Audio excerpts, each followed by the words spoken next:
number 82 of the House of Commons Standing Committee on Transport, Infrastructure and Communities. Pursuant to the order of reference on Tuesday, September 26, 2023, the committee is meeting to discuss Bill C-33, an act to amend the Customs Act, the Railway Safety Act, the Transportation of Dangerous Goods Act of 1992, the Marine Transportation Securities Act, the Canada Transportation Act, and the Canada Marine Act, and to make consequential amendments, to another act.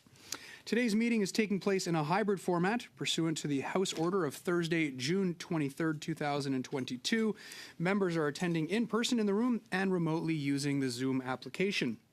I want to inform all members of the committee that our witnesses appearing virtual have been sound tested for today's meeting and have all passed the test. Colleagues, appearing before us this evening, we have from the Association of Canadian Port Authorities, Mr. Daniel Robert Gooch, President and Chief Executive Officer, joining us here in person. Welcome. We have from the Hamilton-Oshawa Port Authority, Mr. Ian Hamilton, President and Chief Executive Officer, joining us by video conference. Welcome to you. We have Amy Nugent, Associate Director, Marine Climate Action, by video conference. And nous avons Monsieur Jacques Paquin, de Trois-Rivières Port Authority. We have Mr. Jacques Paquin. Welcome. Turn it over to Mr. Gooch for 5-minute opening remarks. Sir, the floor is yours. Thank you. Good evening. Membres du comité, mes collègues. Good evening, members of the committee. Good evening, and thank you for the opportunity to address Bill C-33. Canada's port authorities have long awaited modernization of the legislative framework they operate within, as it represents the single most important means of addressing Canada's impending and tremendous infrastructure gap. As the final report of the National Supply Chain Task Force announced last year, this gap is expected to be an estimated $110 billion over the next 50 years. Perspective. Canada's ports must maintain existing infrastructure, support trade growth, and be leaders in decarbonization of marine, already the most energy-efficient means of moving goods. Bill C-33 includes measures to allow for the development of inland ports. It creates the opportunity for ports to play a more active role in traffic management, and it clarifies that terminals situated within a port are works for the general advantage of Canada. These are all positives. Bill C-33 also sends clear signals that the federal government prioritizes better engagement with communities and Indigenous groups, with users, and a more active role in decarbonization. Canada's port authorities are fully aligned with these priorities. But it will require significant infrastructure investment, and this is where we have some concerns, not only with Bill C-33, but also with Bill C-52. But that's for another day. $110 billion in infrastructure at seaports over 50 years is a lot of money. Canada's port authorities have sought greater financial flexibility so that ports themselves have the capacity to be nimbler in working with private investors and lenders in major infrastructure projects. Ports are held back by strict borrowing limits, much lower than what private companies or even airport authorities of similar size can borrow. So projects are not funded at the needed level in a timely manner. Amending borrowing limits must be simpler, quicker, and dynamic to changing conditions. Unfortunately, it is not clear if the borrowing limit review process envisioned by Bill C-33 will be an improvement over the process in place today, which is time-consuming and lengthy. We're still seeking clarity on how this borrowing limit review will work and how it would be an improvement. As members of the federal family, Port Authority should be able to work much more closely with officials in Transport, Finance, Treasury Board as appropriate on things like this. And it is our sincere hope that we will be brought into the room to help them develop this framework with the added insight of experienced Port Authority leaders. Literally billions of dollars are at stake, and we must get this right the first time. We ask that this committee consider a motion as part of this review that Port Authority reps should be an integral part of the design for how borrowing limits would be reviewed if this bill passes. Switching gears to governance, one area of grave concern to Canada's port authorities is a potential politicization of Port Authority boards through 2 clauses in the bill, both of which we would recommend that this committee remove. Comments from transport and labor leaders on Monday reinforced our concerns on these proposed reforms.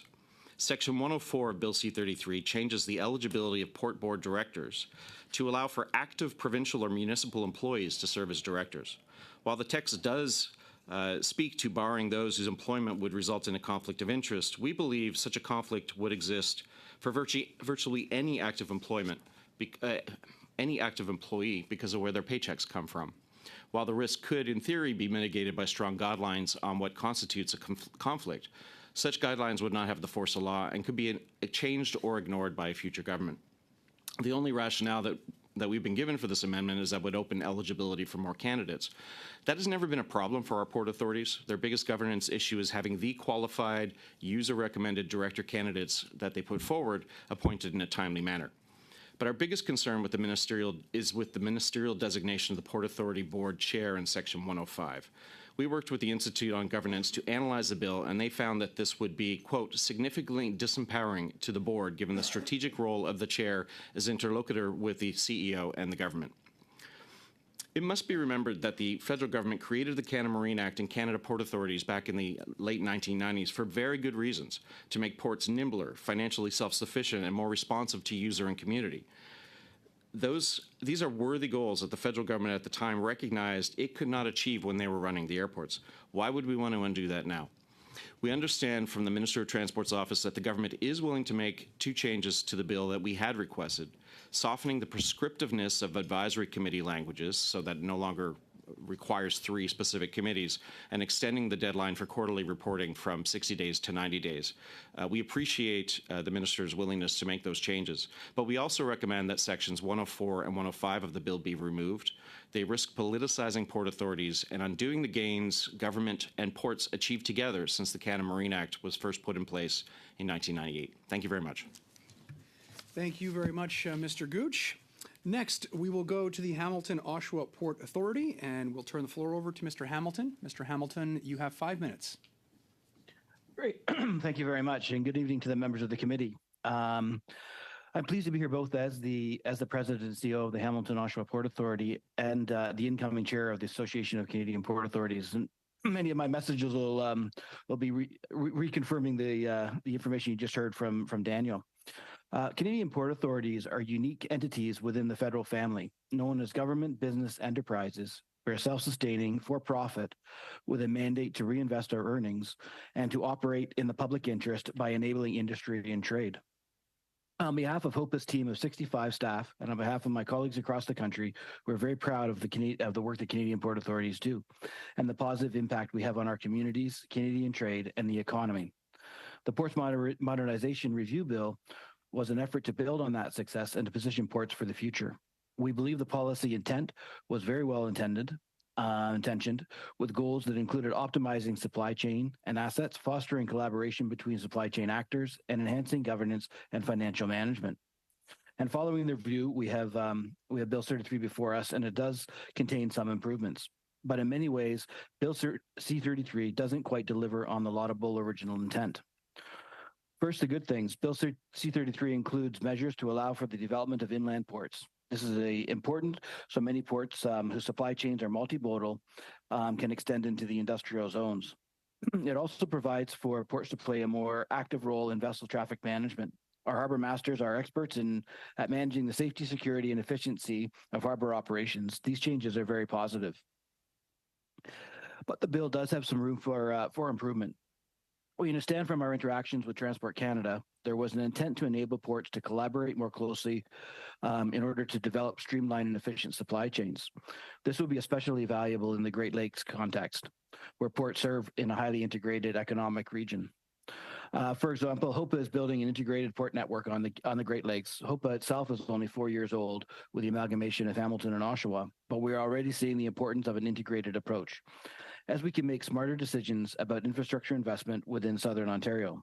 But we don't believe C-33 actually offers any additional tools for collaboration with our port colleagues, and that's a shame because we think there's an abundance of reasons for us to do so. We understand that there was a policy intent to ensure that the ports are responsive to community and stakeholder interests. But the way that intent was interpreted in the bill was to establish a plethora of one-size-fits-all committees, diverting energy away from the myriad of creative ways ports engage with their communities today. We do understand from Transport Canada that the government is looking at modifying the prescriptiveness of the advisory committees, as well as quarterly financial reporting requirements, and we very much appreciate those initiatives. However, our greatest concern is the bill's failure to modernize ports' financial framework. We understand that the intent of the Ports Modernization Review was to ensure that the ports had the optimal financial capacity to support the Canadian economy and facilitate trade. Yet again, Bill C-33 does not actually address the fact that Canadian ports today are held back by strict borrowing limits, much lower than what private companies or even airport authorities or of a similar size can borrow. As a result, we are not able to realize the national critical infrastructure projects outlined in our business plans. At this moment, HOPE itself has a proposal before Transport Canada to increase our borrowing limit to align with our capital plan. We're almost a year in, and at this point, it is not clear when we'll ever get a reply or when the study will be completed. Bill C-33 proposes to change the process to initiate borrowing limits review on a 3-year cycle, but there's no prescriptiveness around how long that process will take or what criteria we'll use in determining what those borrowing limits will be, how those borrowing limits will be determined. It should be easier as well to establish joint ventures and enter into public-private partnerships and equity partnerships with investors, Indigenous groups, and others.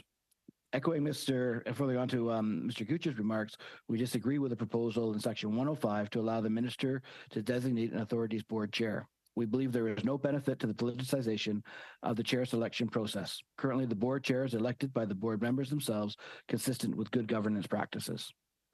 Members of the committee, I've outlined some of the reactions to the bill, and you have received detailed submissions from ACPA and others about specific sections, so I'll close with some final general comments. As you're reviewing the bill, I would encourage you to remember that as self-funded government business enterprises and as stewards of working waterfronts in the communities where we live and work, port authorities are delivering great outcomes.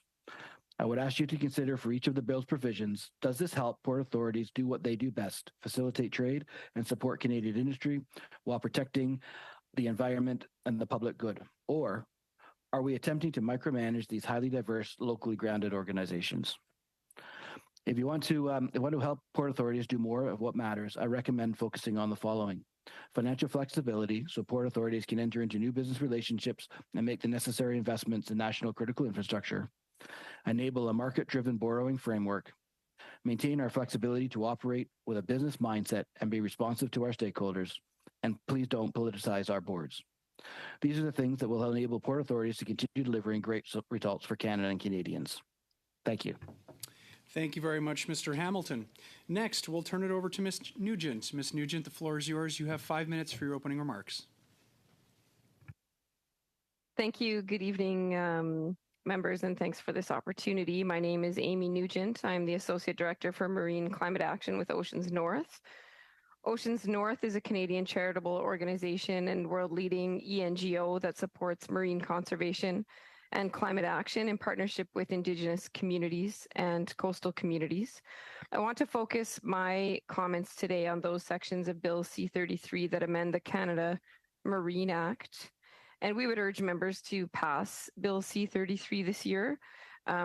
We recognize and agree with other comments that the amendments are not perfect, but that they are important. And with respect to climate change, we can't afford to delay. We urge 3 further steps to support Bill C-33. One is, during the course of this presentation, one is to include Canada's Net Zero Emissions Accountability Act explicitly in Section 43.1 of Bill C-33 or of the Canada Marine Act. Number 2, the Act should enable ports, and the Government of Canada should enable ports to play a role up and down the supply chain by including decarbonization as a key criterion of land use and capital planning. And thirdly, Government of Canada should develop competitiveness incentives for the maritime sector. Those are competitive with the Inflation Reduction Act in the United States and competitive with other Canadian sectors like the automotive sector and oil and gas. So this past summer, while many Canadian cities were blanketed in smoke, the International Maritime Organization, the IMO, set new targets, a 10% clean fuel standard and a 30% GHG reduction target by 2030. These are important signals that our industry will need to fully decarbonize by 2050. Canada's formal submission to the IMO, in fact, advocated for even more ambitious targets, but we do not see, and we need to see, this ambition reflected in domestic policies and supports. We echo the comments this evening and otherwise made that ports cannot be expected to be policy or greenhouse gas emissions experts, but they do have a critical role to play. Ports across the country support some of the communities most exposed to climate risk, of course, and as a linchpin in our energy and economic supply chains, ports can also support the uptake of zero-emission fuels and new technologies.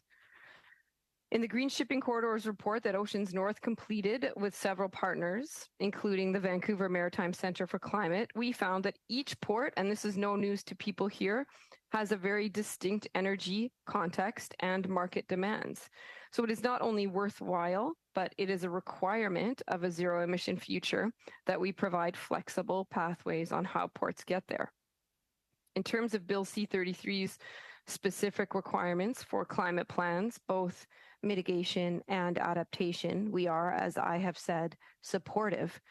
GHG reduction targets, climate adaptation plans, and progress reporting on actions are all necessary.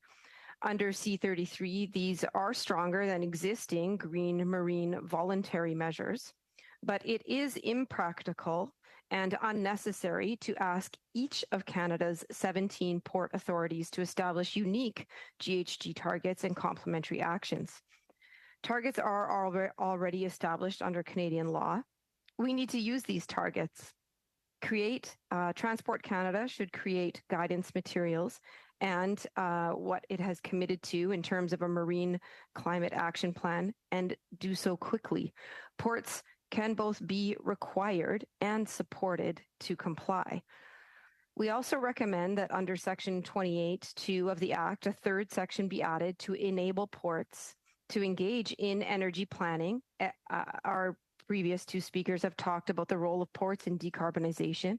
Let's enable that energy planning with municipalities to ensure that these ports can meet the energy demand of and at ports as a priority.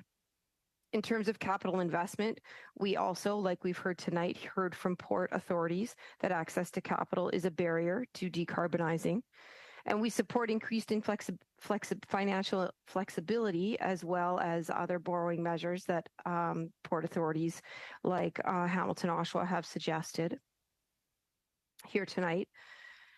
Bill C-33 recognizes a role for the Canada Infrastructure Bank in terms of public financing and equity, but that could be in practice strengthened. Oceans North recommends, analogous to other sectors, that the Canada Infrastructure Bank establish a decarbonizing ports investment and infrastructure advisory group within the bank, which would have a mandate to assist with commercial contracts for major clean energy and infrastructure projects.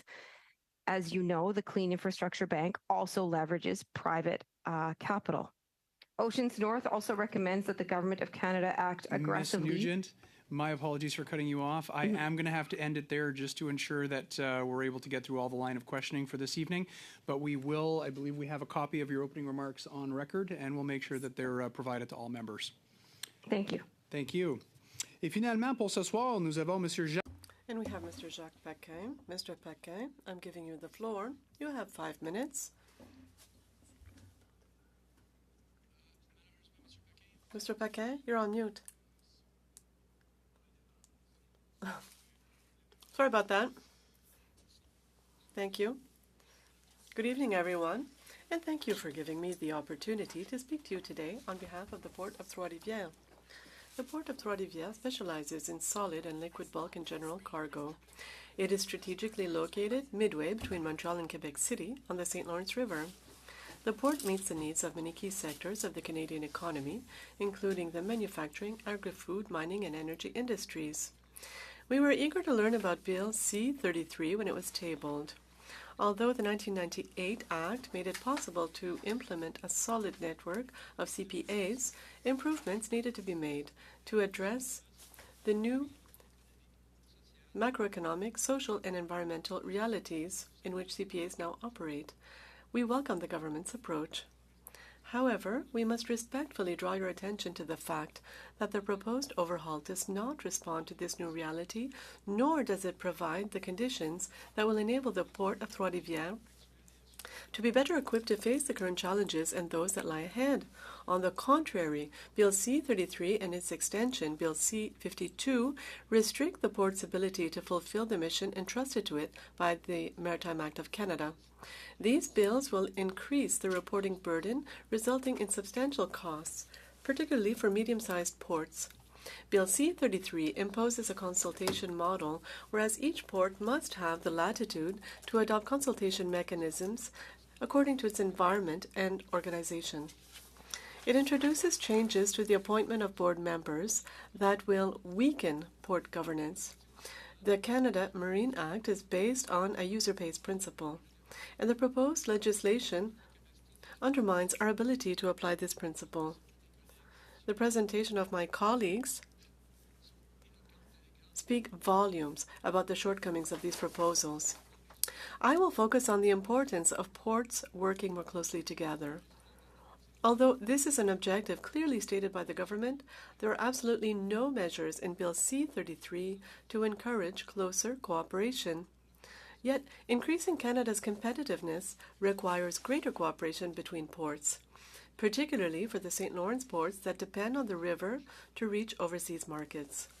No single port on the St. Lawrence can ensure the competitiveness of this crucial transport corridor for the Canadian economy. They are interdependent. For Canada, the adoption of a new governance model based on collaboration would make it possible to improve administrative and operational efficiency for the benefit of all customers.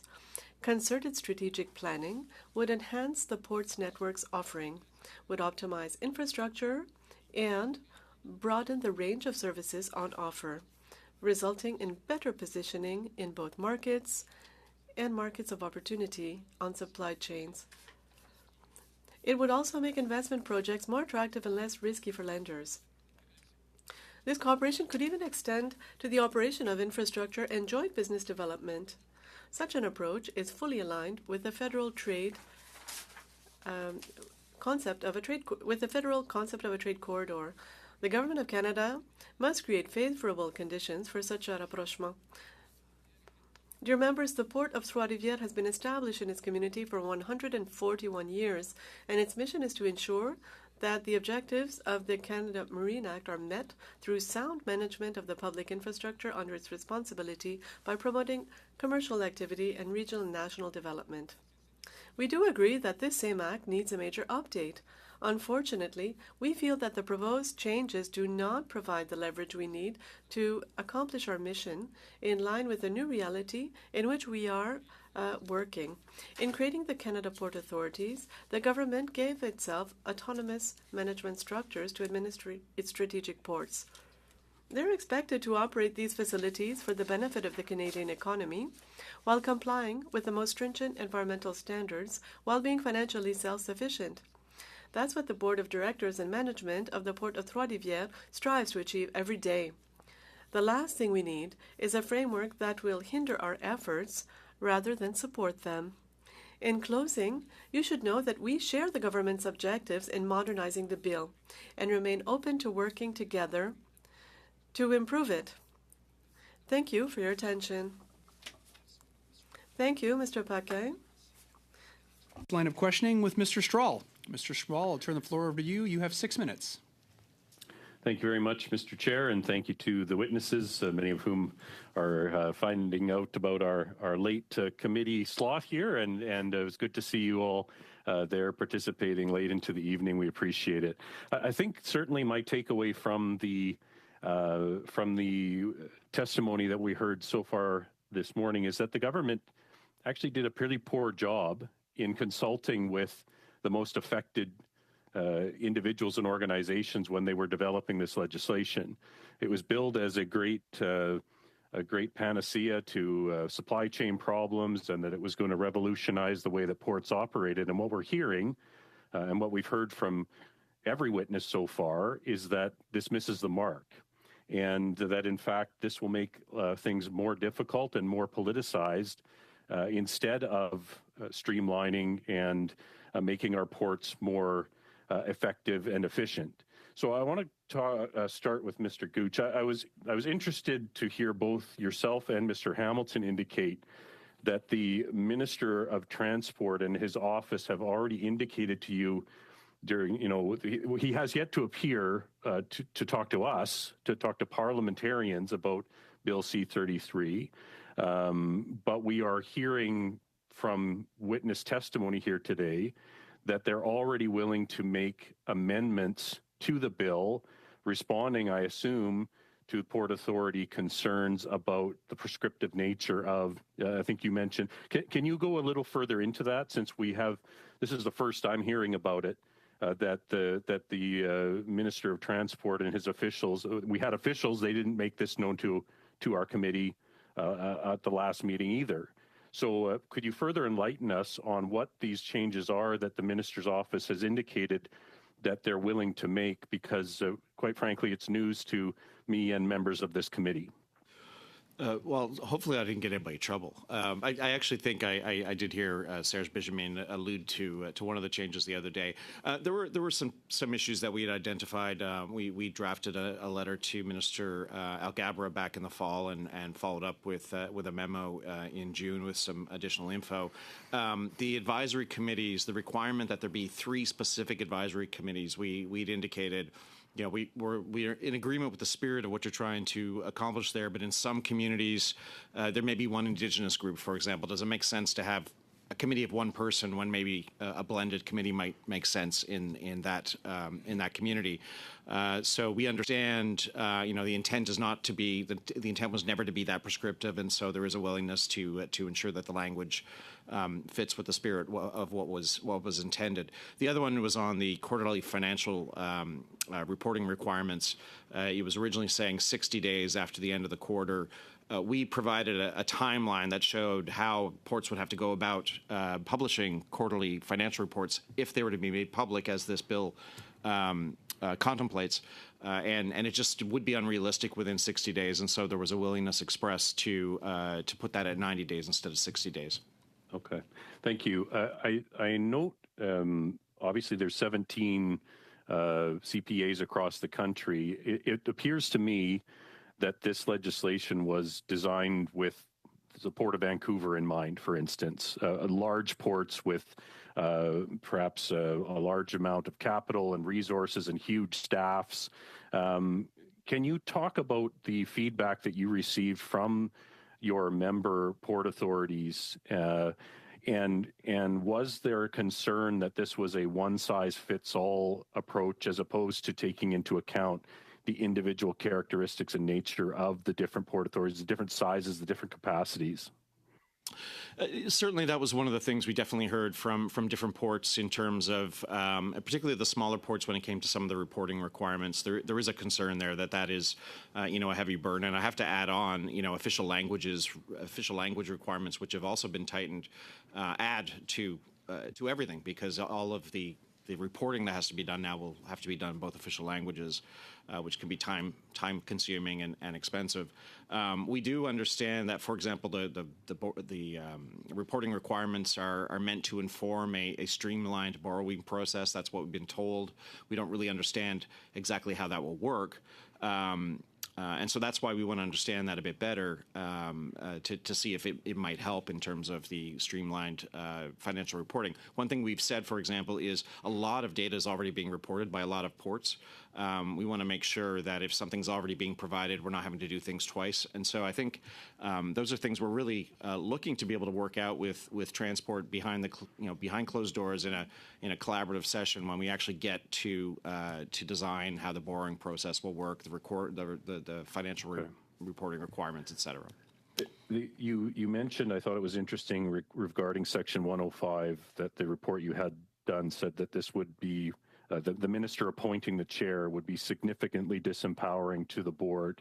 I think that's certainly what we've heard and what we've been raising the alarm on. Are you aware of a single case where the chair of the board of any of the port authorities has impeded the strategic capability or direction of the government? We've been told that this is a requirement because the strategic alignment of the board, the board must be in line with the strategic direction of the government. Are you aware of any cases where where a chair has been intransigent and should be essentially replaced by the minister. Why is the minister looking for this power? Is this a solution in search of a problem?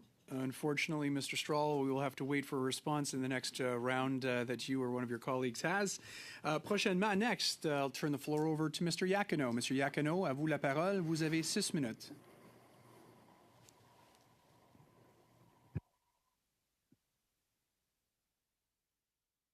Oups, excusez-moi, j'ai perdu mon...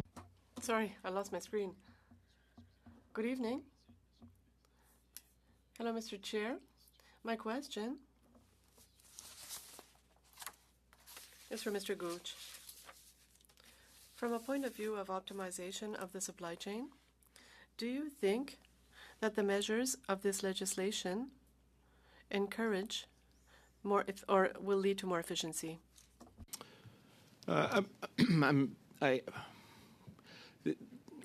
Serge Benjamin used an expression the other day that this is a bit of a down payment on future measures. So I'd say the answer to that is it depends. I know from a port's perspective, one of the biggest priorities, of course, because these are heavily, it's infrastructure, is whether or not ports have the means to make the investments that are needed on the infrastructure side going forward to be able to play their role in the efficient transport of goods. There's a lot in there that we mentioned earlier that is positive. The vessel traffic management is something that several of our ports are really looking to get so that they can make the movement of vessels in their region a little more efficient. So I'd say there's some good stuff in there, but in terms of the financial flexibility for ports to make the investments they need, that's the one where we have major concerns, major question marks, and then of course. With the governance changes that are proposed, we do wonder about when you take a look at the collective impact, how that'll affect the actual efficiency of board discussions and how the dynamic of the board and management would be in a future scenario. Vous avez noté que les ports... You said that the smaller ports need more flexibility within the legislation. What type of flexibility do you think that the smaller ports could benefit the most to these smaller ports?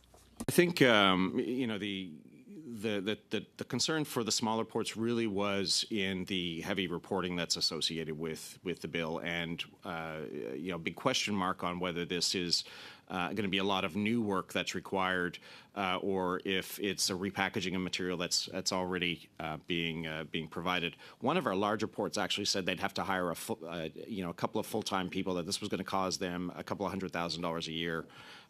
Not necessarily a big deal for this particular port, but if some of our ports have 5, 6, 7 employees, the smallest are that small, and others maybe 10, 15. It's that level of concern that they have in terms of the unknown around the workload, which is again why when Transport Canada works with other officials within government, finance, Treasury Board, and elsewhere to finalize this through regulation and policies and guidelines. We want to be part of that discussion. Ports are part of the federal family, but we often find we're kind of locked. Our members are down at the kids' table down the hall when some of the more important discussions that they should be at are being held. And what are the current issues with the borrowing limit process? How long does it typically take for a port to have a borrowing limit accessed? I'll make a general comment, and then I actually would like our members to weigh in on this because they have more practical experience. My understanding is in some cases it takes years.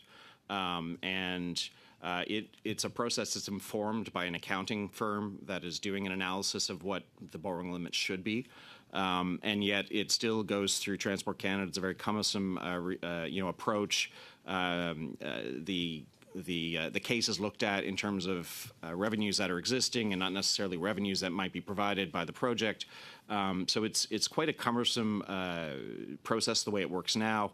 And my understanding is you sometimes lose private partners because it takes months, years for the limit to actually be reviewed. And there's other opportunities in other parts of the world where investors can go.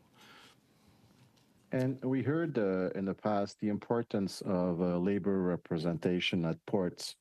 What do you think of this? Do you think this is something we should explore further, and why? Or why not? Well, as I said in my notes, our colleagues in Labour who appeared the other day really heightened our concerns about the governance aspects of Bill C-33. In response to questions on Monday, Mr. Ashton made it clear he's not looking for Labour expertise and input on the boards and the view of individuals with experience in Labour, because that's already built in the process today. Indeed, it happens. And if the minister wants that type of perspective on boards, all he has to do is go out and say, I want this perspective on boards. He appoints the majority of the directors. What Mr. Ashton said was he's actually looking for active union representatives to be appointed to the board. I think that suggests there's a lot of confusion about what the role of directors are on boards. It's not to run the port. It's not to interfere with the running of the port. It's not to serve a personal or professional agenda. They own a fiduciary responsibility to the corporation itself. And when it's just clear that there's a confusion around the role of a director on boards, which is the other reason why we have a real concern about active provincial or municipal employees being appointed to boards as well, because we're concerned that they would also have that confusion around what their role is.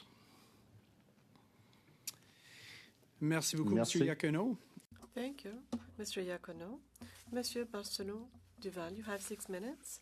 Thank you, Mr. Chair, and thank you to our witnesses for being here this evening. I'm very pleased to hear you speak, and it's really great to have the input of people working on the field, people who really know how this bill is being perceived. Mr. Paquin, on Monday, some witnesses really spoke to their concerns. There seemed to be a will for the minister to nominate or the boards. People are afraid of political interference that might not be in the best interests of the ports. I'd like to know, because I did feel in the comments made today from Mr. Gooch and yourself, I felt that you weren't hiding what you had to say, that you felt free to speak. So I was wondering what you thought of this element of nominating members to the board, but what could be the impact on the discussion we're having? Would the discussion be held the same way, in the same circumstances, if we had a chair who felt directly responsible to the government, or that was a political nomination? It's an interesting question, and it's a speculative one. One thing for sure, we've already expressed, my colleagues and I, our concern that you're expressing, and I understand that other people have expressed it as well. And it's similar to what Mr. Gooch was saying with regards to confusion linked to mandates. The chair of the board plays a crucial role in the proper conduct of the Board of Administration, but also to reach the mission, which is to ensure good governance of the organization. And he is the one who creates the climate and also ensures that people on the board have confidence, and that members of the board have to have full confidence towards the chair. And without having any bad intentions, and without that being necessarily the case, there can sometimes be a certain element of doubt. Is this person truly here for the board and for the good of the organization? Or is this person trying to conserve their position and to stay in the good graces of the minister? And that can not at all be the case, but we know what can happen with perception. Sometimes an erroneous perception can lead to an unhealthy climate. And so then things become less functional. So I can't really answer your question. It's speculative, actually, but there is a risk there. And we should not forget that the quasi-totality of the members of the board are nominated by the minister already. They're already nominated by the minister, and so among themselves, for themselves to designate a president or a chair, I think that is the least the least of all things for it to be functional. So do you agree that a chairperson should have as a priority to work in the best interest of the port and not to work in the best interest or politically expedient for the government? And this can lead to a type of confusion. There's a risk that there be a confusion as to the role. And I agree with the first part of your statement. The board as a whole, well, all the members of the board, individually and collectively, have to have as a first concern the good of the organization that they're working for, and that is what we can hope from the chair and other members. Another reason why I'm very pleased that Trois-Rivières is here today is because the port at Trois-Rivières is not the port of Montreal or Vancouver, even if it's still a port with significant growth potential. It's not the largest port in the country, and we've heard a lot about a new administrative burden. For example, we've talked advisory committees for communities, for Indigenous peoples, for municipalities, quarterly financial report. I'm an accountant, and when I saw a quarterly report, I saw an alarm bell. I thought, wow, that's a lot of work. They'll have to pay for people, and this is going to be a significant burden. Could you speak to how? Well, I have the impression that we should have different rules for smaller ports with regards to compared to larger ports, so that the smaller ports can continue to work correctly without being overburdened by what's being suggested here. Well, I have a two-part answer. First of all, we're already sending out information to Transport Canada on a quarterly basis. If it's not enough, we can provide more. But for our own operational needs, we have quarterly financial statements. We can share information based on these internal documents. It doesn't require any additional work for us. But where we do have a problem is when we're talking about audits, audited financial statements. For a small port, this is putting money in the wrong place. And here's the second part of my answer. That is, we're being asked a lot to be very accountable in this law, in this bill, and we arrive at the conclusion that we're not being they're not asking the correct things of us. Sorry, their time is up. Mr. Bachrach, the floor is yours. You have 6 minutes for your questioning. Thank you, Mr. Chair, and thank you to all of our witnesses for joining us this evening. Lots of interesting material to dig into. I thought perhaps I will start by asking our witness from Oceans North if she would like to complete her statement. I know she had one more paragraph to go. Thank you so much, Member. So I think I left off on agreeing with other witnesses on the importance of large-scale investments, and was going to say that the Inflation Reduction Act in the United States has invested $3 billion over 4 years to support their Clean Ports program. We understand that Transport Canada has a $165 million program in development over 7 years. And so it's quite clear that the scale, that's a good start, and the scale needs to be much larger, in addition to the flexibility spoken to by the port authorities. The quantum of the investment by the Government of Canada simply at this time in terms of decarbonization needs to be much larger. And I wanted to say very much on the theme that members or witnesses are talking about with members in these latter questions, that we see the administrative burden also in the numerous reporting mechanisms, and agree that those can and should be simplified. So when we say decarbonization needs to be a criterion, that's not a layer on. That's to say that all these plans, financial reporting, business planning, borrowing plans, and climate mitigation and adaptation plans should be part of the same planning cycle, which is what in good business planning they are. So finally, I would just say lots of the investments we know what's needed at ports, and port authorities are telling us in terms, and other ports internationally are leading the way. Shore power, electrification of ports and of vessels themselves, near shore, and alternative fuel for ocean going vessels, renewables, and I've spoken to that a little bit about energy needs and needing to get into the queue. We're seeing leadership internationally. We're seeing ports in Canada making those efforts, and including in the closed basin of the Great Lakes. We would like to support that. C33 is a good start, and of course, we think it could go much further, and then that responsibility is on the shoulders of Transport Canada in the very immediate future. So thanks very much for letting me complete those thoughts. Thank you, Ms. Nugent.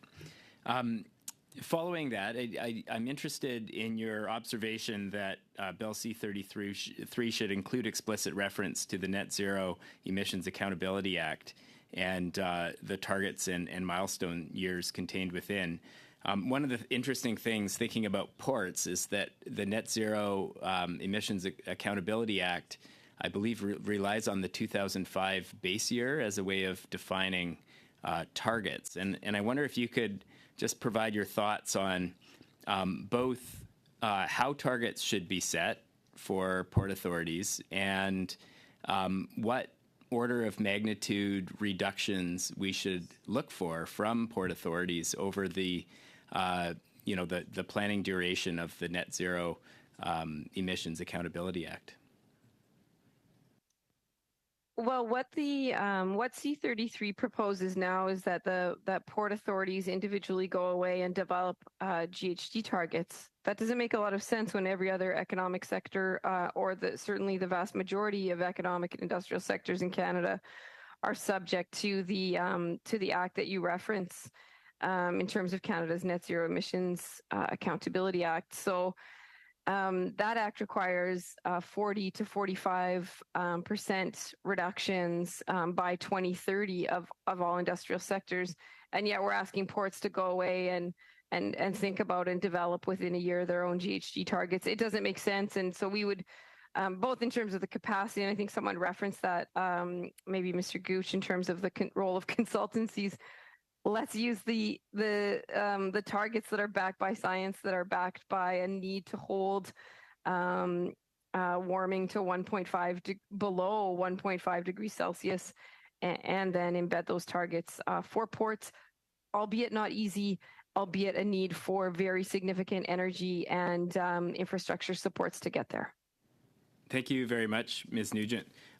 Turning now to Mr. Gooch and these questions around or thoughts around governance of port boards, and I think this is a really important aspect of the bill. And your earlier comments about labor representation on port boards, and we've had some discussion about this and how to avoid the pitfalls of conflict of interest and how to ensure that the workers who allow the ports to operate have some voice in the process. And I was noting that Willie Adams, who's the international president of the ILWU, also is the vice president of the Port of San Francisco. And I'm wondering whether some similar sort of representation could be possible in Canada, whether the United States has experienced challenges because of, in your view, because of the fact that obviously their system allows for that kind of representation. And and how we deal with this challenge of ensuring representation while avoiding conflict of interest. And I would just add that another question related to that is around how conflict of interest is currently managed by Port Authority boards. So, for instance, and this, will show my lack of knowledge, but I know. Okay, I'll finish my sentence, Mr. Chair. That's why, when I look at the witness, I don't have to look at the clock. This is perfect. It's a great question, Mr. Bachrach. I'll leave it for the 2.5-minute round, but whether directors or employees of shippers or terminals are currently permitted to serve as directors, and just a question I have. Thank you very Mr. much, Chair. Mr. Bachrach, and that will have to wait for the next round of 2.5 minutes. Next, we will turn the floor over to Mr. Muse. Mr. Muse, the floor is yours. You have 5 minutes, sir. Thank you. So let me start with where my colleague Mark Strahl was cut off in the question of Mr. Gooch. And just a quick answer, because I do have a number of questions I want to ask with regard to the fact that a solution in search of a problem with the minister appointing board chairs. So you've talked about board governance, but any further thoughts on that? Well, there's a few concerns. I think we feel that if we're talking about because I don't really remember all of Mr. Straw's questions, but if we're talking about the appointment of the chair, we're really concerned that creates confusion around the role of the chair. So Serge Benjamin appeared on Monday, and he spoke about the role of ports for running the day-to-day operations, a strategic plan, but it's the minister who sets the strategic vision. And, he made comments to the effect, well, if the minister has the strategic part, we want to make sure that the chair is there to ensure it's being properly implemented. Certainly, we have been calling for a national transportation supply chain strategy for several years. We do look forward to seeing the governments release that in the coming months. But in terms of how the port feeds into that and what happens in Saguenay, what happens in Prince Rupert, what happens in Nanaimo with those ports in terms of how they build their strategy for the long term, we believe those are decisions that should be made locally and not in Ottawa. Good.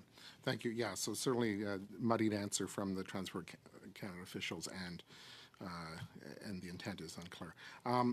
Switching gears, let me ask Mr. Hamilton, because I'm a Hamilton MP, so this is, and you're doing fantastic work. And while we do claim ownership of the Hamilton Port, of course, we recognize it's in Ottawa, in Oshawa and Niagara, and frankly, an economic driver for all of Southern Ontario. One of the questions I asked last on Monday to Transport Canada officials was whether they had done a cost analysis on all these different regulatory burdens and committees and changes that are being proposed in C-33. And the answer was no, cost analysis has been done. Mr. Gouche has mentioned that perhaps a larger port estimated that at $200,000 per year. Have you find it surprising, or is it concerning? And have you done any analysis as to what the cost impact of this would be on HOPA? Yeah, we looked at it. Probably not exactly from a cost perspective, but how many man hours we would take, and we believe that it would take probably two individuals. We unfortunately, sorry about that, Mr. Hamilton. We unfortunately have an issue with the audio. Can you just put your microphone? There you go. All right, so I'll. Sorry, I moved it up to my head. We'll just ask you to restart the response there, sir. Go ahead. Yeah, of course. We haven't. What we really looked at is how much additional burden on our staff would be, and we believe that for the Hamilton Oshawa Port Authority and fulfilling all of the obligations, we would add probably two additional employees. That's significant. When you had your annual meeting and community meeting back on May 10th, unfortunately, I was here in Ottawa, but I sent 3 members of my team, and you've got great plans for the future. We were, as part of this committee, we toured the Hamilton Port back in March, and I want to drill down on your comments in the opening, and recognizing you had a short period of time, so you might want to elaborate on that. You're doing great work. You've clearly explained how the current process for borrowing limits and financial flexibility and the proposed changes in C-33 are insufficient. A year you've been waiting. What would be better, or nothing at all? Why don't we unleash your potential? Mm-hmm. Nothing at all would be probably the ports across the country would prefer that, but I think there's probably a good way to address it with still some oversight. And I think one of the challenging areas is, as you're entering into projects and you're working with customers and stakeholders and port users, the uncertainty of when you're actually going to be able to commit to a project really makes it difficult to provide the best service possible to Canadians and users and create supply chains. As I mentioned, and you reiterated, we were told when we submitted our application to increase our borrowing powers that it was going to be completely straightforward. They thought they could have it done within 3 months, and now we're up to a year, and there's still no finish line in sight. So not only is it the uncertainty, There's a cost to doing it as well. We have external auditors come in and give all of the what their recommendation is for borrowing limits. That's then screened by Transport Canada, and then it's sent on to Treasury to be screened again. So you've got the timeline, you've got the uncertainty. Customers are saying, can you make this capital investment? And you don't know whether you're going to be able to, you're not going to be able to.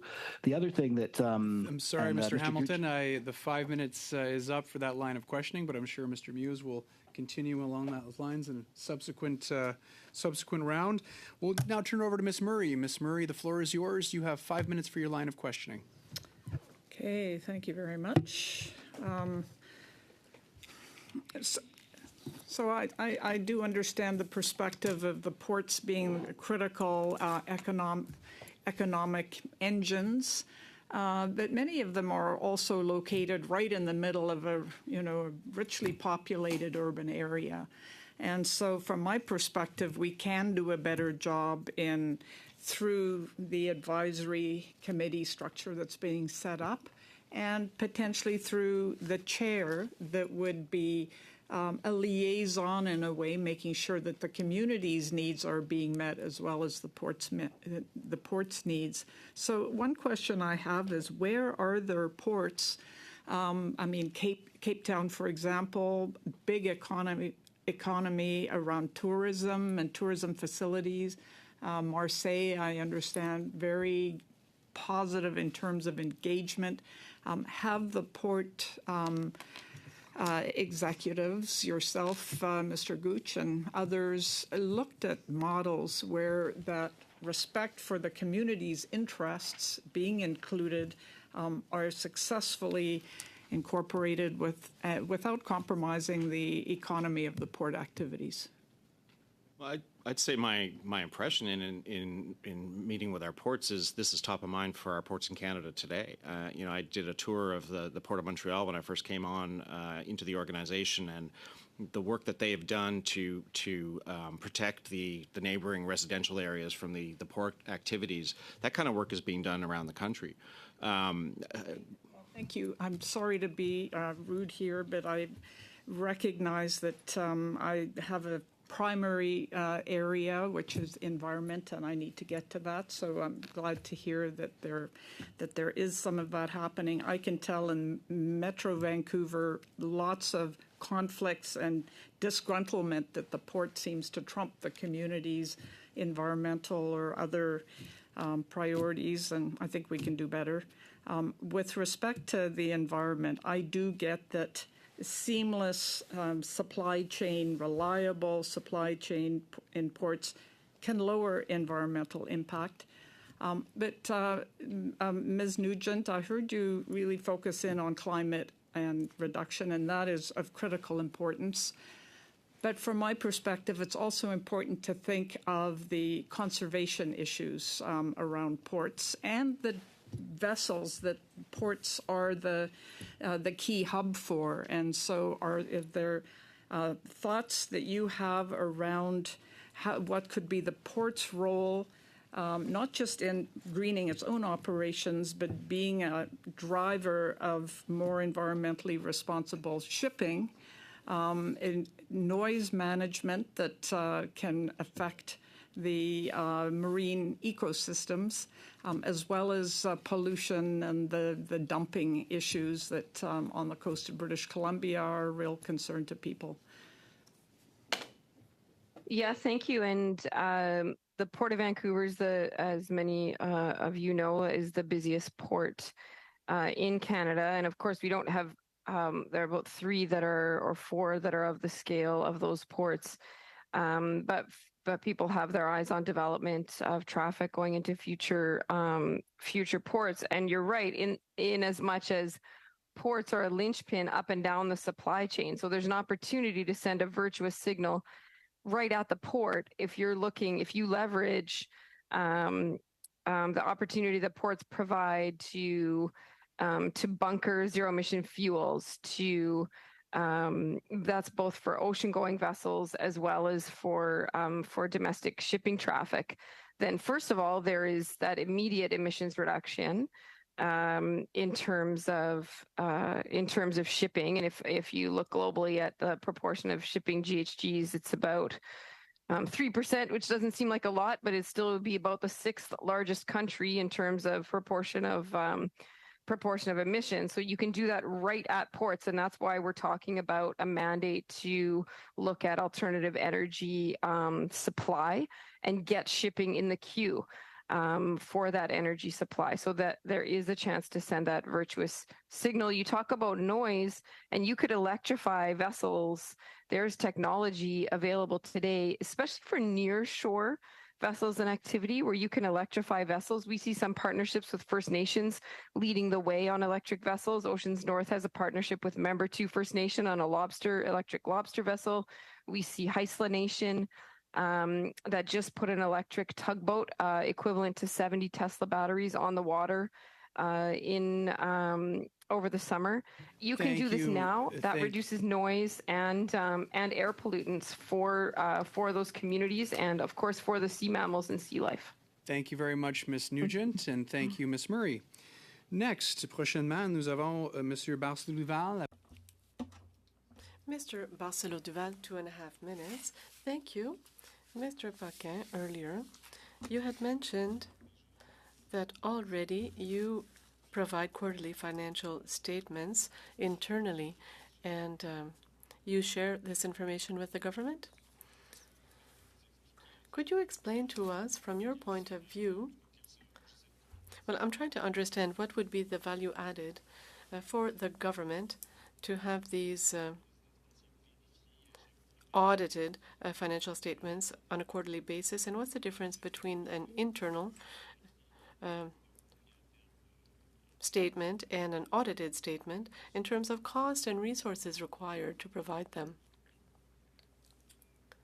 Well, for us, there's no additional effort if we accept, if they would accept our internal financial statements, and we can adapt the format that has to be sent out. But there's no extra effort in that, and we are most certainly prepared to share this information. If it's not complete, we can respond to what's being asked. If they want to have further information, we have no problem in doing that, as long as we don't have to make any extra effort. But what I'd like to mention, if you'll allow me, is that we also sometimes have the impression that in the bill, they want to improve supply chain, and so they want us to provide more information with Transport Canada and also with other stakeholders in the transportation chain, and especially with regards to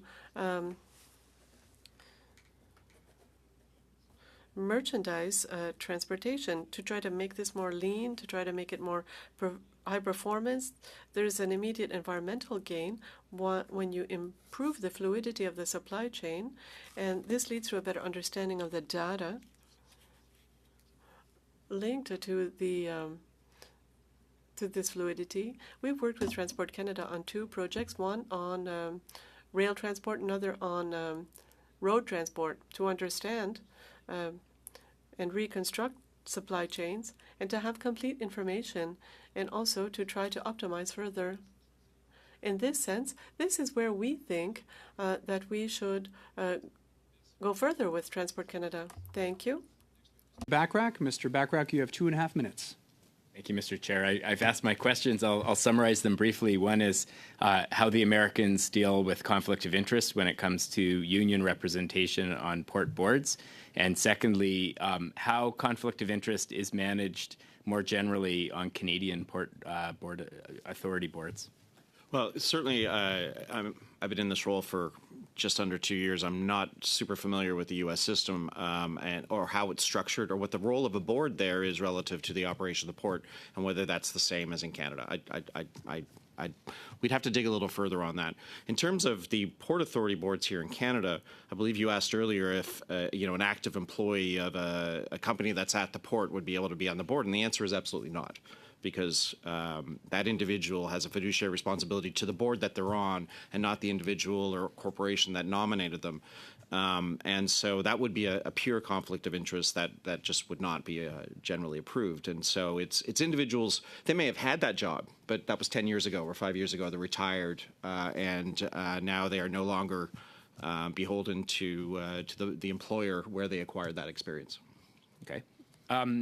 Turning to the advisory committees, and I think there's been some good thoughts shared on this. I'm somewhat skeptical about the effectiveness of community advisory committees. I think in order to provide good input, especially in the cases like my colleague Ms. Murray mentioned, where the Port Authority is essentially in conflict with the community for some reason or another, and this happens all over Canada, certainly happens in the region I represent. I know it happens in Vancouver. How do we ensure a certain level of independence so that those advisory committees are able to really provide the board with the view of the community, and avoid a situation where it simply becomes sort of a PR exercise and it's heavily managed by the authority, and in that case creates a whole bunch of work that isn't necessary? It's an interesting question. It's not going to be a veto, but it's I guess as it's intended, it is a forum for groups in the community for the port to talk about what they want to do and what's important and what they're planning to do in the coming years, and provide an opportunity for the participants in the various committees to weigh in on how that would affect them. Where I've seen this done in the past. The information's taken in, and sometimes changes are made. Not always made. Not every recommendation is going to be accepted, but the transparency makes for better outcomes. My understanding is most, if not all, of our ports are doing this already, particularly the larger ports. It may be different from community to community, and maybe some need to do things a little bit better, but a lot of this work is already underway. Thank you very much, Mr. Gooch, and thank you, Mr. Bachrach. Next, we have Ms. Gladue. Ms. Gladue, it's good to have you joining us at Transport Infrastructure. The floor is yours. You have 5 minutes. Thank you, Chair, and it's great to be back here. Thank you to the witnesses for joining. It's been not quite a year since I was on transport, but the last time when I was here and we talked about the state of the nation with respect to ports, the Port of Vancouver was 368 out of 370 ranked in the world, and the Port of Montreal was 311 out of 348. Ranked in the world. And so it was clear that the ports needed assistance from the federal government. There were concerns about supply chain disruptions and labor disputes. And so C-33 was supposed to be addressing the gaps that faced the ports. So let's talk about some of the things. Clearly, money is going to be key in order to modernize the ports. I've heard discussion about the borrowing limit. Why do we even need a borrowing limit? If private investors and banks are willing to invest in the projects, do we even need one? We'll start with Mr. Gooch. It's a very good question. I suspect not, but I'd actually like to invite our chair to weigh in on this one. He's operating a port. He sees, and Mr. Paquin aussi, s'il veut ajouter des commentaires. Je pense que if Mr. Paquin has anything to add, weigh in on this one as they see it in their own circumstances. Thank you. Yeah, I think it is a very, very question. I think that in a perfect world, we would certainly not have prescribed borrowing limits, and it would be driven by what the markets would be willing to loan against the assets. I think we're in an interesting situation in that I suppose if we ever went into an insolvency situation, there might be blowback to the to Transport Canada. So there is that consideration. But no, I think that properly managed with the right boards, and we should really be, any vehicle for these investments should be open to us, and we should be able to, if we can build a justifiable business case. I didn't quite finish with Dan Mew's question, but when I had it before, so I can jump on there. But one of the challenges is that the borrowing limits are set not based on future revenue streams, but only based on historic revenue streams, something that Mr. Gooch talked about earlier. And when you're looking at a market investment, that they quite often are looking at what is the earning potential rather than what happened in the past, which again limits our freedom to be able to take advantage of companies that truly want to invest in critical Canadian infrastructure. Monsieur Paquin, est-ce que vous avez une opinion? Mr. Paquin, do you have an opinion on this? My colleague summarized our position perfectly well. We're asking ourselves the same questions for the same reasons. We have a lovely suite of projects, and we are refusing traffic now for several years. And we know that it is linked to our borrowing limit, but also the anticipated, we look at historic data and not at forecasted revenues. And so this limits our ability to support economic growth. Ooh, okay, so my second question then is about my concerns with respect to the government wanting to have the minister appoint the chair of the board and have that kind of influence. It seems to me that that is Ottawa telling the ports what is best. Would you agree with that, Mr. Gooch? Well, what I would say is, one of the comments that was made by Michelle Murray from Syndicat Canadien de la Fonction Publique on Monday was the concern that union has with the appointment of the chair, because he said, well, the individual who appoints, who nominates or appoints the chair, that chair is going to be beholden to the minister. And whether that's actually true or not, that's clearly the perception that gentleman had. When we take that and we compare it to or we add, I guess I should say, the notion of having active municipal, provincial employees and the risk that they will see themselves as representatives and not bringing the view of that perspective of that community, that distinction that we've seen is confusing. And then you have to take a look at the existing process. We haven't really even talked about what's not working now. The minister appoints the majority of directors. In theory, they are to be, it's in consultation with the user groups. We did a survey of our members. Nearly half. I'm sorry to cut you off. I have one final question. Does C-33 do anything to address the supply chain issues and the labor dispute issues that were of concern? I can't speak to the labor dispute issues. That's not an area that we would get into. There are parts of the bill that will, help. I believe the system. There's a strategy that's coming out. I think there's stuff that's in the bill that's meant to feed into the strategy. There's a lot that we still need to see, and so we probably can't really comment on that until we see what the federal government's approach is in that strategy. Thank you, Mr. Gooch, and thank you, Ms. Gladue. Next, prochainement, we have Mr. Badaway. Mr. Badaway, the floor is yours. You have 5 minutes. Thank you, Mr. Chair. I do want to drill down a bit deeper and get a bit more granular on the business of ports. I'm going to ask Mr. Hamilton to speak about ports' competitiveness, as outlined in the bill, as well as managing assets, your financial management plans as per your submitted business plan. And lastly, as a whole government approach, especially as it relates to public safety and the capacities or lack thereof of CBSA. So I'm going to concentrate on Section 114.39 as well as Section 109, 30.1. 30.1 does identify that the directors of a port authority must submit its borrowing plan to the minister. The borrowing plan, I would only assume, would be capital in nature as well as operating, and would include asset management and the returns on the investments that both would make. Section 39 is that a port authority must, within 3 months after each fiscal year, submit based on its wholly owned subsidiaries, a 5-year business plan. So with all that said and identified within the bill, 2 questions to Mr. Hamilton.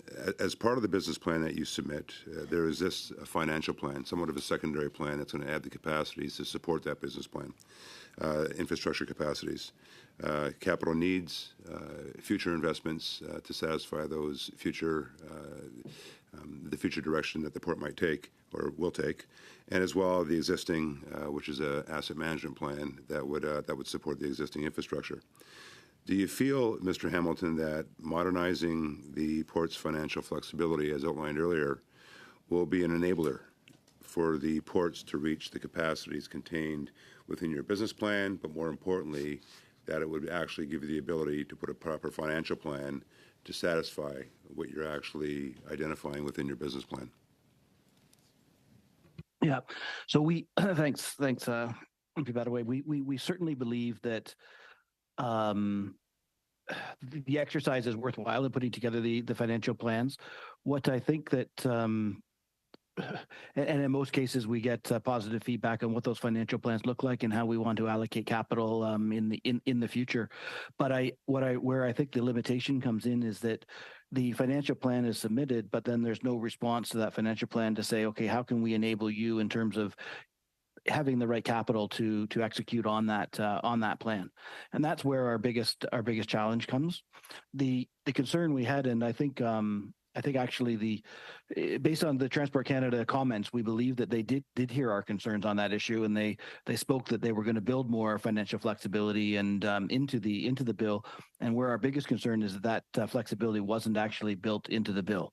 It was an additional recording requirement, and they said that we would now report every 3 years on and they would review every 3 years. But in reality, there's no prescription in there, and what is the criteria going to be for creating that flexibility? Is there what is the matrix going to be for setting the borrowing limits, and how quickly are we going to be able to respond to those requirements? Hamilton is. We're one example, but there's some other examples in Montreal and on the West Coast where the borrowing limit requests have carried on for 2 to 3 years and just been, you have to put projects on hold. You can't respond. You can't do your job while you're waiting. So, I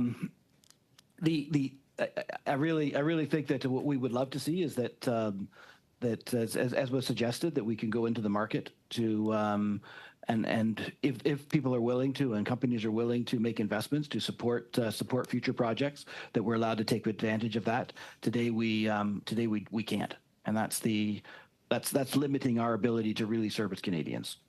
And also satisfying the business plan that you're setting forth to give you the ability to not only regain that capital for your existing infrastructure to manage your assets, but also to grow the company. Correct? Correct. And I think growing the companies is valuable for us, but the most important thing is making sure we can deliver additional capacity and sustainable supply chains. And when we can't access capital to be able to do that, that hurts all Canadians, and it results in inflation or shutdown of supply chains. And we saw how vulnerable that was in the last few years. Can you speak a bit about CBSA and the need for CBSA to expand their services to areas of which might be new business for your port, as well as other ports across the supply chains? Yeah. So right now, we can't bring in a uncleared container to any port in the Great Lakes, which prevents our ability to actually be able to use marine transportation instead of ground transportation. And the advantage of marine, as was discussed, is probably the greenest form of transportation, but also it can alleviate the pressure on the road network and on the rail network. So where CBSA's position is that there's a capital investment to bring those to equip the port facilities with the ability to actually handle uncleared containers coming in, and they don't believe that there is a proven return on that investment. And we think it's blatantly wrong in that cargo is going to continue to grow. Our supply chains are already cracking at the seams, and although we're out of the acute problem we experienced during COVID, we still have the underlying legislative and infrastructure problems with the existing supply chains, and we need to take advantage of the marine capacity. Thank you so much, Mr. Hamilton, and thank you, Mr. Badaway. Next, we have Mr. Strahl. Mr. Strahl, I'll turn the floor over to you. You have 5 minutes. Thank you, Mr. Chair. I wanted to talk a bit back to Mr. Gooch. We've heard a bit about I noted Ms. Murray indicating some concerns with the Port of Vancouver. I'm sure when they appear, I hope they're coming, they might have a different perspective. But I think a lot of what has happened in this bill, there's 2 new board positions, both of which go to, one goes to local government, one goes to provincial government. Can you talk about these ports are located in communities, obviously, but the Port of Vancouver is the most important port for Alberta, Saskatchewan, and Manitoba. Without it serves the national interest.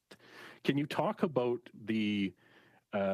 perhaps the tension there, and whether you see Bill C-33 actually watering down the importance of recognizing that federal ports are supposed to operate in the national interest because they do serve more than just the community in which the port facility is located? Well, I mean, certainly we see that reflected in the structure of some of the boards, some of the ports versus others in terms of additional, seats on the board. I think, what I'm struck with is that our ports definitely see themselves as part of corridors and systems. And so, there is a balance between, yes, the community impact, but they also understand their role and how it fits into the rail networks and, the road networks and other parts of the country. I believe Vancouver is going to come and present with you, so I'm not going to speak on their behalf. But I was kind of, impressed and surprised to learn that they do board meetings in the Western provinces because they understand that that's an important stakeholder for them. So definitely, ports see themselves. They're definitely in the heart of the community, and in many cases, literally in the heart of the community in downtown. But they also have a great sense of their role in the broader Canadian economy. I wanted to talk to Mr. Hamilton and Mr. Paquin. You both mentioned that the bill doesn't actually do enough to encourage or facilitate integration or cooperation between port authorities. Did the bill just fail to add sections that would allow that, or does the bill actually actively prevent that from happening? Is it an error of omission or addition? What is stopping you from integrating as much as you would like to? And are there specific changes to Bill C-33 that could be made to address those concerns? Jan? I'll start. Okay, thanks. So it's an error of omission. And it's very interesting. Of course, when the bill was described to us, it sort of talked about an encouragement for further collaboration amongst ports, but there was nothing inside of the bill that actually supported that claim or that encouragement. The reason why it's important is particularly on smaller ports, but certainly on all ports, there's ways where we can share and we can collaborate. But the way the legislation currently reads is that we're designed to be competitive against each other. And I think that we really have to, and this ties into another piece of work that's going on, but we really have to create a Canadian transportation strategy that really talks about how do we tie together all of our assets and all of our transportation assets, and that requires much closer collaboration. I think Jacques might have some really good examples of what they're doing with the Quebec ports, but in Ontario, what we've seen is how much more positive it is that HOPA, Hamilton, and Oshawa amalgamated together. And that's actually resulted in Oshawa handling more cargo and about $35 million in investment over the last couple of years. Something that could have never happened with Oshawa acting independently, unfortunately, with their small revenue stream and 3 staff members. Je peux me permettre d'ajouter quelque chose là-dessus. En fait, c'est intéressant. Could I add something? I think this is really an interesting example, and we saw that within the current Act, because the Act essentially allows for 2 different scenarios. 1, we stay on our side and we compete, or 2, we amalgamate, but we have to be able to work together without necessarily going to that extreme. And that is how we reach the limit with the Act. And if we have to be able to do more, because the infrastructure, and I'm basing myself on our experience with the St. Lawrence Seaway and the installations that we have along the river, are very complementary. And if we want to be able to anticipate at the maximum, we see it's hard to implement new infrastructure. We have to make sure that what we have now is used to its maximum level, and that requires for us to work together even more, and that it's considered as being a network. Mr. Merci, Monsieur Paquin. Prochainement, nous avons Madame Koutrakis. Madame Koutrakis, la parole est à vous. Mrs. Koutrakis, 5 minutes. And merci beaucoup à notre témoin. Thank you to our witnesses. Thank you very much for this being here at this late meeting. bit about borrowing limit process, and I'm just wondering if I can ask the port authorities. I'd like to learn more about the approach that is being used to balance between borrowing money for growth and financial responsibility. And do you think that there are any measures in C33 that can help support that balance? Maybe I'll suggest our chair and Jacques speak to that. Mm-hmm. Thanks. We don't believe there's anything inside of Bill C-33 that improves our access to capital. There's a commitment around additional reporting, which would suggest that there should be with that additional reporting, it should make the process of changing borrowing limits and accessing that capital more streamlined and easier. But then the bill doesn't actually go that far. It gets to the reporting side of it. And as we talked about earlier, some of it is a financial burden or a red tape burden. But the reality of it is we're being asked in the bill to report as if we're a publicly traded company, but at the same time, we're not able to take advantage of any of those investment vehicles made available to publicly traded companies. I think that's the contradiction of the cross threads. And I'll pass it over to Jacques, and he's got some real examples of where there's nothing that's going to help him get his projects completed. En fait, pour compléter la réponse de Ian, To complete what Ian was saying, this has created more uncertainty to our ability to borrow. So when we're dealing with finances or partners, the last thing people want is uncertainty. And so these are not favorable conditions for project completion. A question to Mr. Hamilton. Do you feel strategic sections of the St. Lawrence Seaway shores be structured like a port authority? And if yes, why? Yeah, I certainly believe that under the management of the St. Lawrence Seaway, there are parcels of property which would benefit being managed as a port authority. Port authorities have a different mandate in that they're mandated to be economic drivers. We have the ability to invest in those assets and be self-sustaining. And I think that we're much better equipped, and a port authority structure is much better equipped to allow these parcels of land owned by Transport Canada to be developed and used to create supply chain capacity and as economic drivers. So to answer your question, yes. Chair, do I still have some time? You have 2 minutes, Ms. Koutrakis. Oh, I better start reading slower. Or you can pass your time off. We note that the bill would allow for the development of inland terminals, and I know that some of the testimony here today touched a little bit about inland terminals. Why would this be valuable for our ports? And do you see this potentially reducing frictions with communities living near portlands?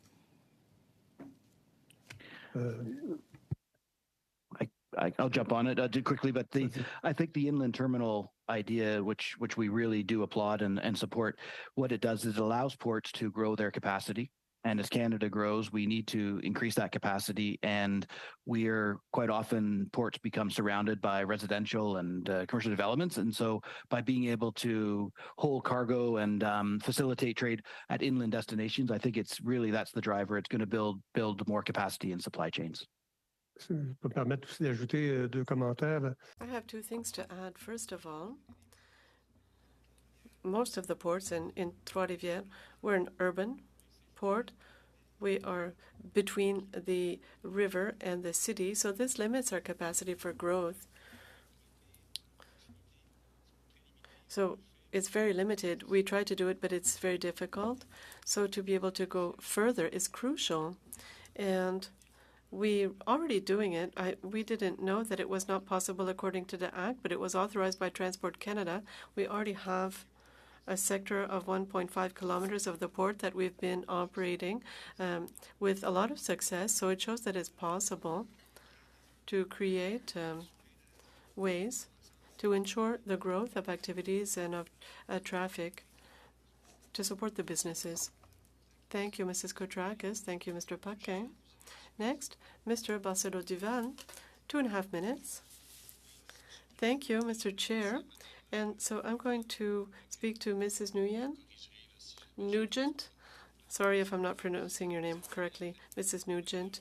You spoke a lot on the importance of climate change, of the participation of ports in what we need to do in order to arrive at zero emission act, to make sure that the ports are part of that. And I'm very pleased to hear that, because even if I think there's a concern from all businesses in ports, could you explain how adding this requirement to follow the strategy with regards to zero emission that's in place, how this will speed up the process? In the Act, it says to have a plan, but for me, I think having a plan does not necessarily guarantee results. Well, I think having a plan is a beginning. And I think the fact is, though, asking port authorities to develop a plan from scratch when they've got the major preoccupations of secure trade and supply networks, as well as just efficient operations, is a little bit too much. And those examples exist, and those policy policy approaches, as well as the law and targets, exists.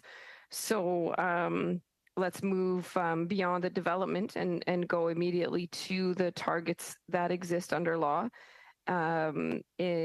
translate them to the shipping and to the maritime sector, including ports. The Government of Canada has advocated for very ambitious targets to apply to the shipping sector and to maritime sector internationally, but has not reflected that yet in domestic law and domestic tools like regulations, like major incentives, which is the approach that we would favor, and or pricing.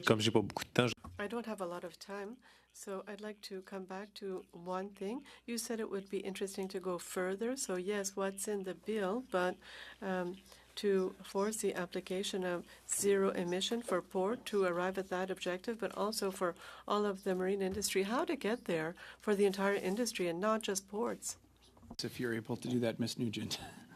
Yeah, sure. Well, the IMO is starting with a 10% clean fuel standard by 2030. So we know that we can move quickly there. And like I said, on domestic vessels, nearshore hovercraft, we can move to electric day overnight. It takes about a 4-month building season, depending on the size of vessel. We can do that and reduce 25% of Canada's domestic shipping emissions. But that fuel happens at ports. So ports have that critical role to play. Thank you very much, Ms. Nugent. Merci, Mr. Barce-Duval. Next, we have Mr. Bachrach. Mr. Bachrach, you have 2.5 minutes. The floor is yours. Thank you, Mr. Chair. And another question to Ms. Nugent. In my view, there are two ways of defining emissions targets, either as absolute reductions or as intensity-based reductions. Which one of those do you feel is more important in the case of port authorities? And perhaps you could offer your thoughts on why.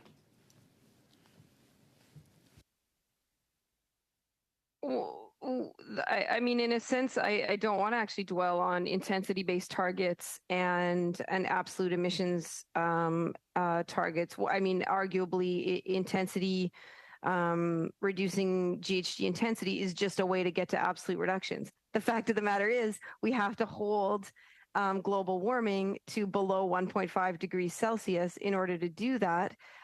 We've translated our emissions into targets at an international level. So in Canada, that's 40 to 45% below 2005 levels. Those are absolute reductions from 2005 levels, and they need to apply to the maritime sector. So if you have a vessel, or if you have a port whose operations are more efficient, and yet they continue nonetheless to not to be zero emission or zero emitting, and to emit more but have more economic output, you're not solving the problem of emissions. And therefore, we continue to live globally with the impacts of rising emissions and rising temperatures, which is not acceptable.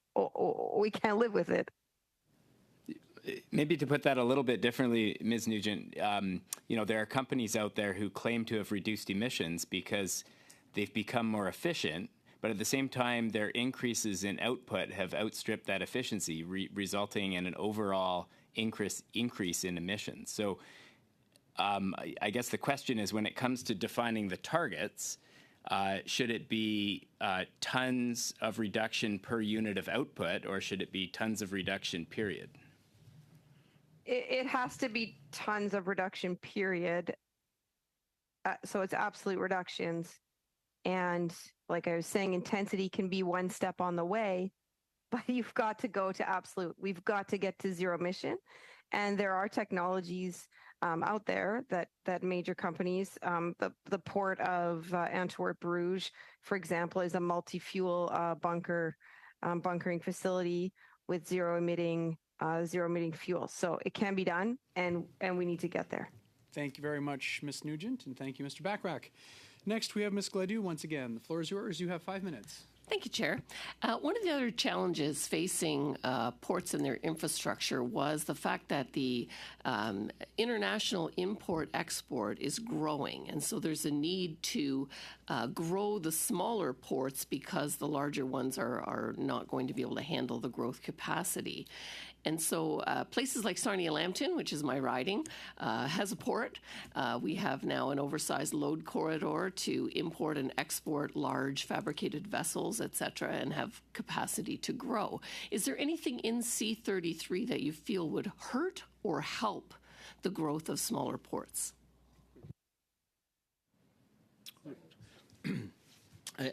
Sarnia, and we represent the 17 Canada Port Authorities, and the parts of the bill that we're most familiar with are really the parts that are actually directly affecting the CPAs. So I'm not sure I can really weigh in on that.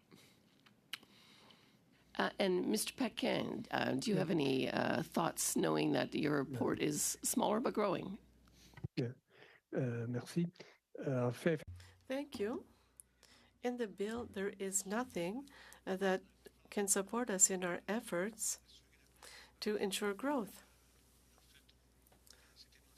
And it was mentioned on different occasions that there's a certain heaviness linked to this issues in the Act. For example, if we talk about land ports, as I was saying, this is something that we are already doing right now. And so if this advantage, well, of course, there are many inconveniences, so it's not then a lever. It doesn't help us to ensure growth. I pass it now to my colleague, Mr. Muse. Thank you, Ms. Gladue. Question for Mr. Gouche. When you were here at committee the 23rd of March, at that time you had indicated that you had prepared a letter to the then Minister of Transport with a number of questions on C-33, and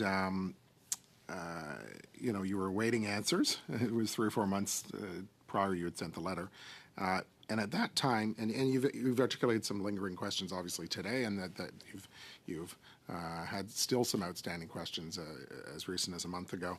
On the 23rd of March, you said, depending on the answers to those questions, would sort of inform your opinion as to whether Bill C-33 was a modest improvement or actually quite negative. So where do we land now?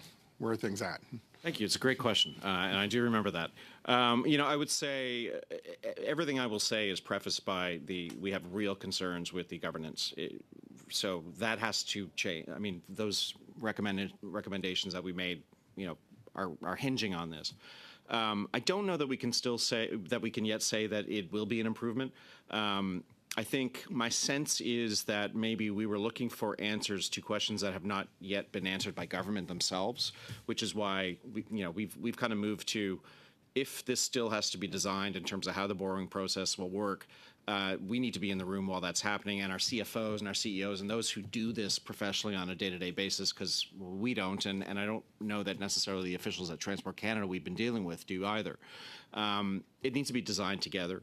it's possible that it will be something that's more dynamic, that provides some room for ports to maneuver within. But that's just wishful thinking on my part. I don't have any concrete information on how this will work to understand whether that is indeed the case or not. Right. So wishful thinking trending on negative. So particularly with regard to the financial flexibility, so that there's about 45 seconds left. Maybe you can just elaborate, because that's like we've heard that from the port authorities themselves that are represented here. That is really important. Board governance, as we've talked about, but like that has got to be the thing that's really fixed. It's key. I mean, ports need to be nimbler.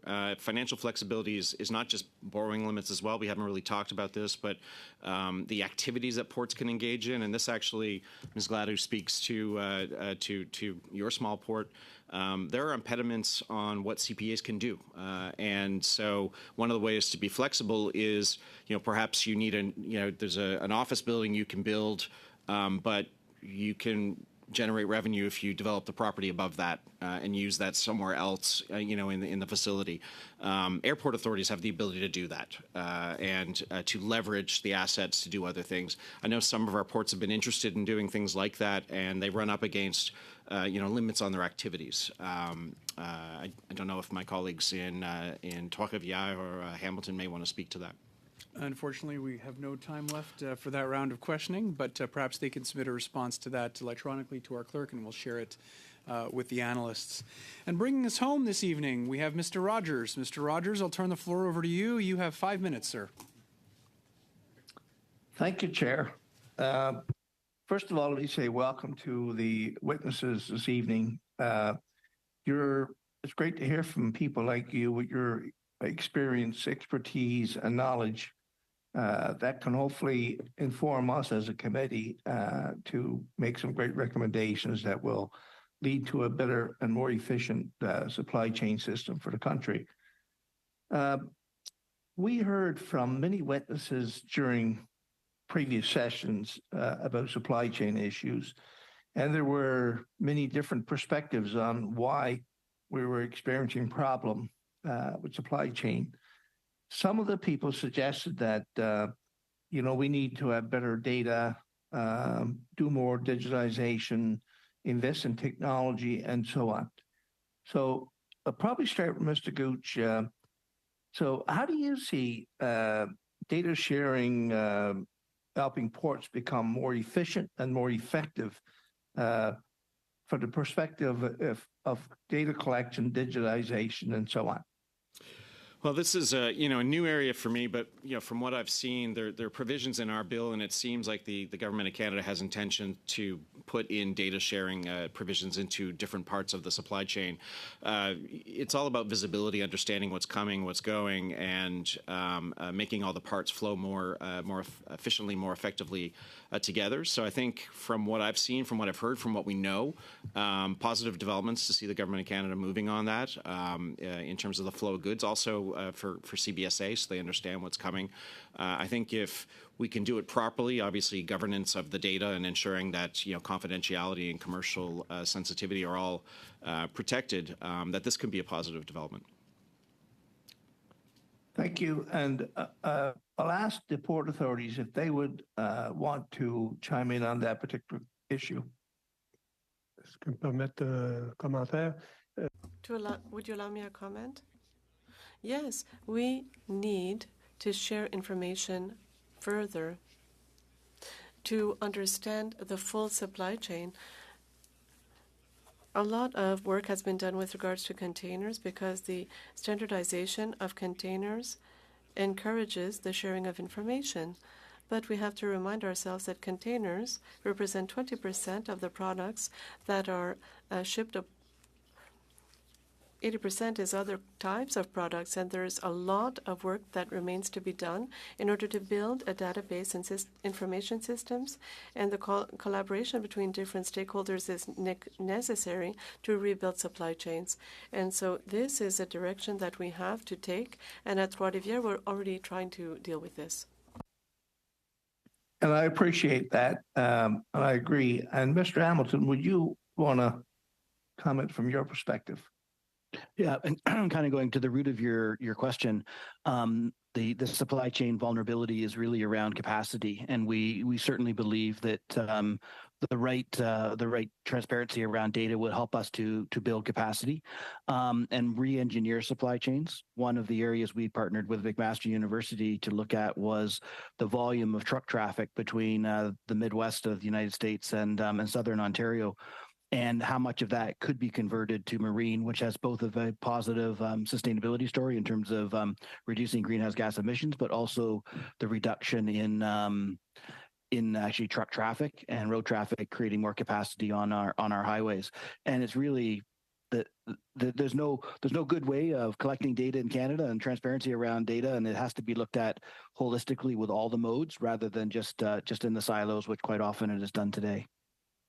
So do you think what we're trying to do here with Bill 33 will get us to that stage? I certainly believe that. I don't know how much is addressed specifically inside of the bill, but I believe that there is an intent, I think, to try to create this transparency. But I still think we're miles behind other countries. When you look at what the United States does in terms of transparency around supply chains and movement of cargo and things like that, their companies can respond and be much more nimble in understanding where pinch points are and how can we create a new product to deal with that pinch point. So it's there's no silver bullet, but it has to be a very holistic view on data. And I think I think that Transport Canada recognizes this. We just probably haven't created all the tools yet to actually be able to take full advantage of it. Yeah, so I think. Thank you, Mr. Rogers. Unfortunately, that concludes the 5-minute slot for questions. Thank you, Mr. Chair. Thank you, Mr. Rogers, and thank you to all of our witnesses for appearing either in person or joining us virtually this evening, particularly those of you who are joining us very late. I also want to take a moment to thank our interpreters, who I think did a fantastic job once again this evening, so thank you for them. This meeting is adjourned. Thanks, everyone.